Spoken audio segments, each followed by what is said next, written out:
দাদি আমারে বিয়া দেও না কে? আমি বিয়া করব। বিয়ার কথা আর বলিস না হালকা। 2 লাখ টাকা সোনার ভরি, সোনার দাম না কমলে কোনো বিয়ে নাই। হঠাৎ করে সোনার দাম এত বাড়লো কেন বুঝলাম না। এর রহস্য আমাকে বের করতেই হবে।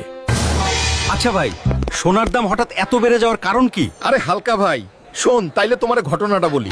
কয়দিন পরে ইন্টার পরীক্ষার রেজাল্ট দিবে। সেখানে 5 লাখের মতো শিক্ষার্থী ফেল করবে। আর এবার ইন্টার পরীক্ষায় পোলাপান যে ফেল করবে, আমরা এটা গোপন সূত্রে জানতে পারছি। আর ফেল করলে বাপ মা তাদের বিয়ে দিয়ে দিবে। আর বিয়ে তো সোনা ছাড়া হবে না, এই জন্য সোনার দাম বাড়াই দিছি।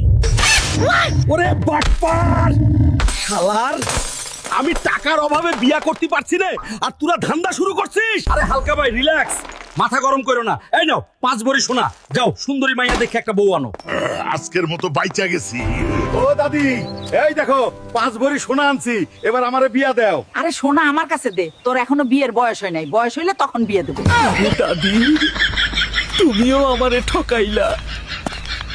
বন্ধুরা, এরকম আও মজার ভিডিও পেতে চ্যানেলটি সাবস্ক্রাইব করে দাও আর কমেন্ট করতে ভুলো না।